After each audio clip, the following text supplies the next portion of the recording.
एक गांव में एक ब्राह्मण रहता था। वह बहुत ही निर्धन था। वह प्राचीन परंपरा के अनुसार अपने शिष्यों को पढ़ाता था। गुरुकुल की परंपरा के अनुसार शिष्य उनके लिए गांव-गांव जाकर भिक्षा मांगते।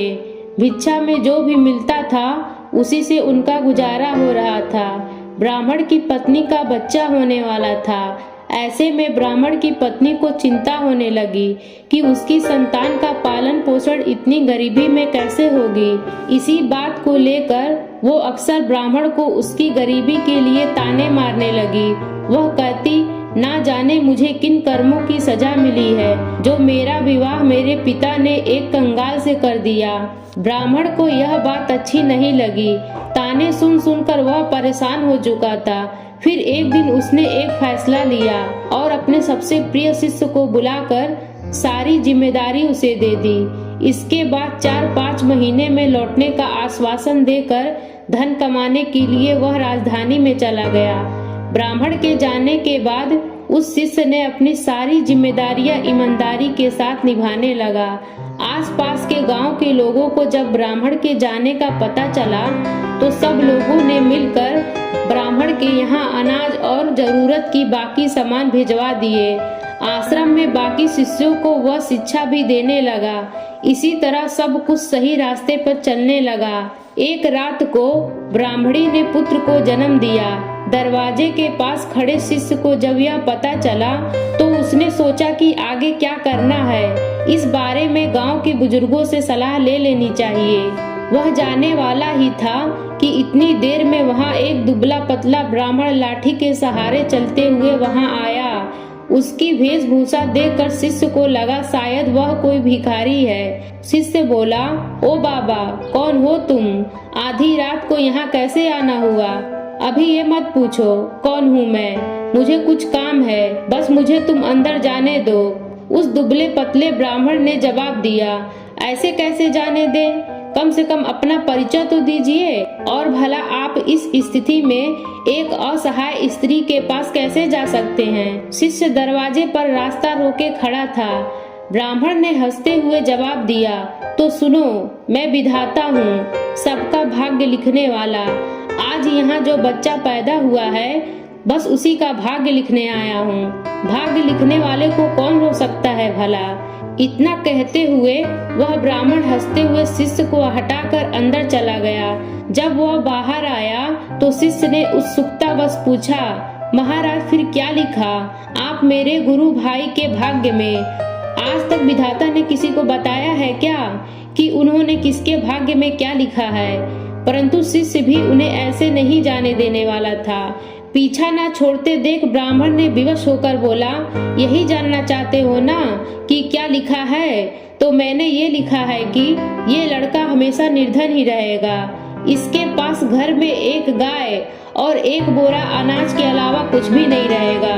कितना भी परिश्रम कर ले यह धन नहीं कमा पाएगा। इतना कहते ही वह ब्राह्मण वहां से चलता बना। शिष्य को उसके इस व्यवहार पर बहुत गुस्सा आया, परंतु वह ब्राह्मण अब जा चुका था, इसीलिए कुछ किया नहीं जा सकता था। कुछ महीने बाद गुरुकुल का ब्राह्मण राजधानी से वापस लौट आया। वापस आकर जब उसने देखा कि सब कुछ व्यवस्थित ढंग से चल रहा है तो उसे बड़ी प्रसन्नता हुई।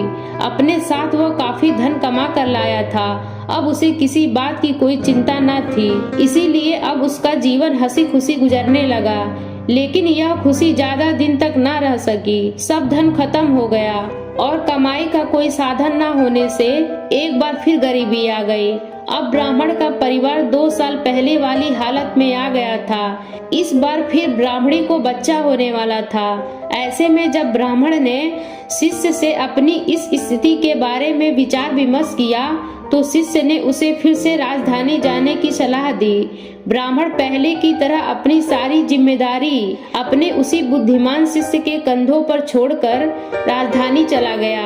सब कुछ वैसे ही चलने लगा जैसे पहले चलता था। फिर से गांव के लोग अनाज व जरूरी सामान दे गए। समय आने पर ब्राह्मणी के कोख से एक कन्या ने जन्म लिया। जब शिष्य को इस बात की खबर हुई तो वह अपनी गुरु बहन को देखने के लिए गया, लेकिन उसके पहुंचने से पहले ही वहाँ पर वही दुबला पतला ब्राह्मण पहुँच गया था जो खुद को विधाता बताता। उसे देखकर शिष्य को गुस्सा तो बहुत आया, परंतु वह कर भी क्या सकता था। जब वह ब्राह्मण बाहर निकले तो शिष्य ने पूछा, कहो महाराज, अब कौन सा चक्रव्यूह रच के आए हो? अरे भाई, गुस्सा क्यों होते हो? मैं तो यहाँ बस अपना काम करने आया था। सबका अपना काम है, मेरा ये काम है, इसमें क्या कर सकता हूँ मैं? चेहरे पर मुस्कान लिए हुए ब्राह्मण ने कहा, अच्छा महाराज, ठीक है, मगर बताओ तो सही, आखिर मेरी गुरु बहन की भाग्य में क्या लिखा आपने? दुबले पतले ब्राह्मण ने कहा, इस लड़की का विवाह नहीं होगा। हाँ, लेकिन इसे देखने वाले बहुत आएंगे, फिर भी ये सारी जीवन कुंवारी ही रहेगी। इतना सुनते ही शिष्य को गुस्सा आ गया और उसने गुस्से में उस ब्राह्मण को भाग जाने के लिए कहा। ब्राह्मण पहले की भांति मुस्कुराकर चला गया, लेकिन उस शिष्य के मन को अशांति दे गया। वह सोच में पड़ गया, अगर ये सच में विधाता था तो उसके गुरु भाई और गुरु बहन का भविष्य में क्या होगा, कैसे कटेगा उनका जीवन, यह वह सोचने लगा। खैर, धीरे धीरे समय बीतने लगा। 1 साल, 2 साल, 3 साल करते करते कई साल बीत गए। शिष्य का गुरु यानी ब्राह्मण राजधानी से वापस नहीं आया। जितने व्यक्ति आते उनकी बातें करते। कोई कहता कि ब्राह्मण की मृत्यु हो गई, तो कोई कहता कि अपनी पत्नी से परेशान थे, इसीलिए संन्यास लेकर जंगलों में चले गए हैं। शिष्य ही ब्राह्मण की घर और गुरुकुल की सारी जिम्मेदारी संभाल रहा था। सबके साथ साथ वह अपने गुरु भाई और गुरु बहन को भी शिक्षा देकर उन्हें शिक्षित किया। 18 साल बीत चुके थे। ब्राह्मणी का पुत्र 20 वर्ष का हो गया था। शिष्य को लगने लगा कि अब उनका गुरु भाई गुरुकुल की व्यवस्था संभालने लायक हो गया है। इसी विचार से अब शिष्य ने सारी जिम्मेदारी अपने गुरु भाई को दे दी और वहां से विदा लेना चाहा। ब्राह्मणी और उसके पुत्र और उसकी पुत्री ने उस शिष्य को रोकने का बहुत प्रयास किया, मगर सब व्यर्थ था। शिष्य जब जा रहा था तब गुरु भाई उसे छोड़ने कुछ दूर तक उसके साथ गया। जब गुरु भाई को आशीर्वाद लेकर वापस लौटने को हुआ तब शिष्य ने कहा कि भाई, मैं जा रहा हूँ, मगर अभी जो मैं तुम्हें 2 बातें बताऊंगा उस बातों को ध्यान रखना। पहली बात, कभी भी अपने घर पर अनाज से भरा हुआ बोरा और दूध देने वाली गाय मत रखना। अगर तुमने दोनों रखे तो तुम सारा जीवन निर्धन ही रहोगे। और दूसरी बात यह है कि जब भी कोई व्यक्ति तुम्हारी बहन के विवाह के संबंध में बात करने आए तो उन्हें 100 सोने की मोहरें लेकर आने को बोलना, और जब वो 100 मोहरें तुम्हें दे दें तभी अपनी बहन उनको दिखाना। लड़के ने वैसा ही करने का वादा उस शिष्य से किया और वापस आश्रम लौट गया। अगले ही दिन गांव के एक पुरोहित के यहाँ से एक दुधारू गाय और एक बोरा अनाज उस लड़के के घर भिजवाया गया। लड़के ने उसी समय गाय और अनाज का बोरा बेच दिया। उसके अगले दिन फिर किसी ने एक बोरा अनाज और एक दुधारू गाय भेजी। लड़के ने फिर वैसा ही किया। अब आए दिन ही गायें और अनाज के बोरे आने लगे। लड़का उन्हें अपने फायदे के अनुसार बेचता गया। इससे उसका भाग्य बदल गया और जल्दी ही वह अमीर हो गया। थोड़े ही दिनों में उसकी बहन के विवाह की उम्र भी हो गई थी। विवाह के लिए कई लोग लड़के से संपर्क करने लगे। उस लड़के को अपना वादा याद था। उसकी बहन को जो भी देखने आता वह 100 सोने की मुद्राएं ले लेता। इस तरह वह और भी धनी हो गया था। उसका जीवन सुखमय हो गया। इसी तरह कई साल बीत गए। एक दिन उस शिष्य का मन हुआ कि क्यों ना अपने गुरु के परिवार को देख आएं, देख लिया जाए कि उनका भाग्य कैसा चल रहा है। इसी विचार के साथ वह वहां चल दिया। अभी वह गांव के बाहर ही पहुंचा था कि उसे वही दुबला पतला ब्राह्मण एक गाय, एक बोरा अनाज और पोटली में मुद्राएं ले जाते हुए दिखा। शिष्य ने आवाज लगाते हुए कहा, अरे महाराज, कहाँ जा रहे हो? ब्राह्मण ने उसकी ओर देखा और गुस्से में ऊंची आवाज में बड़बड़ाना शुरू कर दिया, आ गए जले पर नमक छिड़कने? देख लो, ये सब तुम्हारा ही किया धरा है। रोज एक दूध देने वाली गाय और एक बोरा अनाज और 100 मुद्राएं देते देते मेरी ऐसी की तैसी हो गई। दिमाग काम नहीं करता कि तुम्हारे इस चक्रव्यूह से कैसे निकलूं। उस दुबले पतले ब्राह्मण ने उस शिष्य से कहा। शिष्य ने कहा, मेरा चक्रव्यूह? महाराज, आप भूल रहे हैं कि भाग्य तो आप लिखते हैं, फिर भला मैं कैसे आपको किसी चक्रव्यूह में फंसा सकता हूँ। शिष्य ने चुटकी लेते हुए ब्राह्मण से कहा।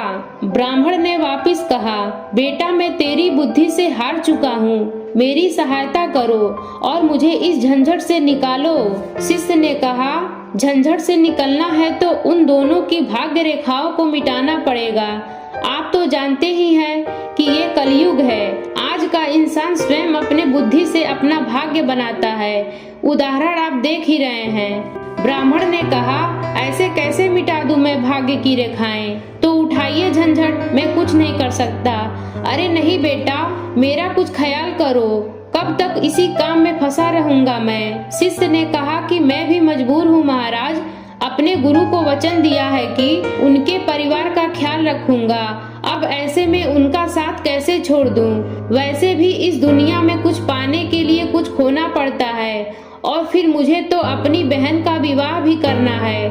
अगर आप मेरी बात मान लें तो आपको अपनी समस्या का हल मिल जाएगा।